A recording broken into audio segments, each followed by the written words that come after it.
come to the portion of the show that everybody's been waiting for. We've heard all the reasons why Minnie Minoso should be in the Hall of Fame, and now we're here with the great Minnie Minoso. Minoso, Minoso, we know it's Minoso in Cuba. Here it became Minoso. Minnie, when you take in a day like this, and you hear from friends, from analysts, from statisticians, from historians, what does a day like this mean to you? It's beautiful. I hope everyone can have a day like that in your life, because those days, like if you start over again and see those things happen today, especially those gentlemen who started the season of the game with me, see like we start over again, like we baby again. And I want to say thank you to everyone to bring that beautiful memory, because the memory is like a life start over again. That's wonderful to hear. You know that you have been on the ballot before. We know that it hasn't happened yet. I don't want to ask you why you should be a Hall of Famer. I think we have that reason from everybody that's been up here. But I want to ask you, should it happen, what would it mean to you? Well, I hope God let me be and grow up to enjoy it. Because every baseball player who play the game, they have one idea, and aim to be recognized for the fan. And in this particular case, we enjoy it because we choose for the last hit to win the game. And I think it's the last home run that any baseball player hit. And I expect to enjoy it this year, if it's possible. So I'll be waiting, and I hope I'll be able to enjoy it with the people, with my family, wife, kid, and friend. If you're happy, I don't want you to think it's for me. It's for the whole baseball fan, the family. And I hope you, Luis, be there too. This is going to be a good combination. Well, you have the pitcher, you have the third baseman outfielder, and Perez at first base. That's a pretty good start of a team right there. Te voy a hacer la misma pregunta. I'm asking the same thing in Spanish, but para los oyentes que están en español, vamos a decir que llegues al Salón de la Fama. ¿Qué es lo que te imaginas que es hacer un miembro del Salón de la Fama? Bueno, es algo que verdaderamente no sé cómo expresar lo que uno siente. Se sienten tantas cosas que uno no las puede expresar. No puede oír las palabras para expresar lo que uno siente. Pero es algo muy grande, y yo creo que es algo que verdaderamente no es solamente para uno, es para todos los fanáticos que son los dueños del show, para las familias, esposas y hijos, y los amigos que han compartido el mismo deporte con uno. Pero, sinceramente, quisiera tener esa fortaleza, y que Dios me dé esa fortaleza para disfrutar, porque ese es el último jonrón que un pelotero quiere dar. Es el último hit de any baseball player wanted to do. Es la última vez que uno va al bat, porque ya uno no juega más. Así es que sería algo muy grande, y al mismo tiempo sé que representaría a esta organización de las Medias Blancas, la cual es parte de mi vida, la representaría con dignidad y con honor. Take us back in time. You break into the major leagues in the early 50s. Jackie Robinson had just broken in a little while earlier. Larry Doby had broken in the American League. What was it like for you being a major league player at age almost 28? Bueno, sinceramente, En inglés, como quieras. there was something that I never believed I'd be able to make it. Because when you see so many great baseball players and you coming from nowhere, you say, inside of myself, I thought I could make it, but you don't say it. You keep it to yourself. Whatever you feel it to yourself. You don't open your mouth like when you hit a baseball out of the ballpark. No, I'm not used to that. We don't used to do that. We used to feel inside like, I know I can do it. I know you cannot get me out. You don't tell him. I think if you say something to him like that, we should think of the mutual respect to the speech. And this guy can do it. We used to do it and run, and while you get in, you check your head, that's the hello, or expect it to the people. But truly, it's kind of tough to tell you exactly how you feel. But before, this is the way that we should think. And always inside, you believe inside, something you believe inside, but you're not sure. And that's a beautiful thing. It's going to make you a good pro.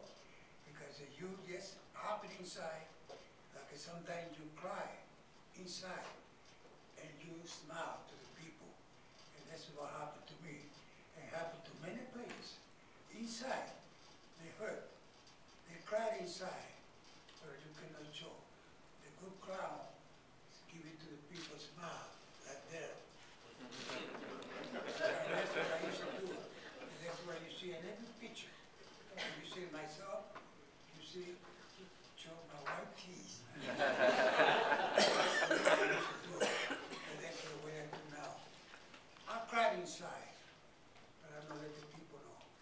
And whatever happened at home, when I get out of home, I stay there. And baseball, the same way. You can be arguing in the field, arguing in the crowd, and you get out of there. Whatever happened there, stay there. And you know, you can ask Jimando, Gutierrez, Jaco Rivera, Lucian, and Tony. That's the way we used to do it. And I hope the baseball stay this way, because in baseball, this is the whole show that we needed. Well, another thing that was different at that time, and that you really were one of the people that brought it back, and we heard about it a little earlier today, is the complete ball player. Not just the home run hitter, not just the guy who could only play defense, but the guy who could play defense, who could throw, who could hit for power, hit for average, all of those aspects, run the bases, steal bases.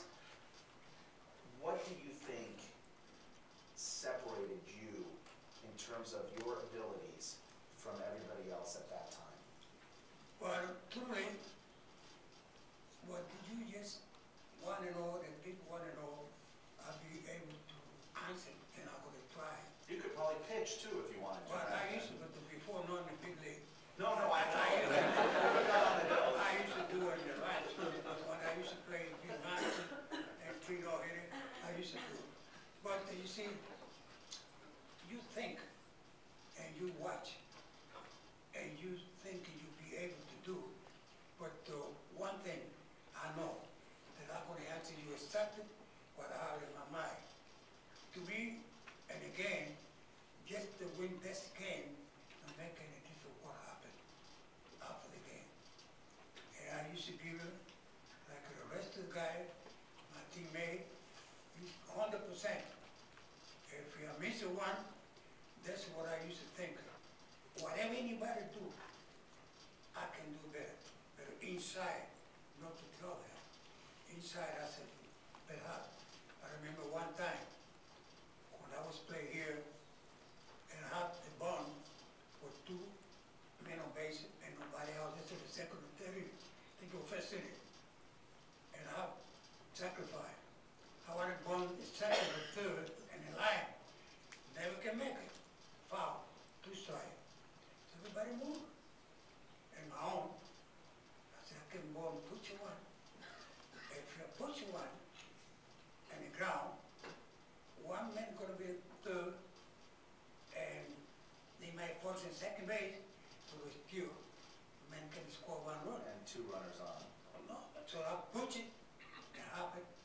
They pass it, pitch it, running, both push it. Everybody safe. The base is loaded. We scored about 2, 3, 4 goals in that city. That was against Boston.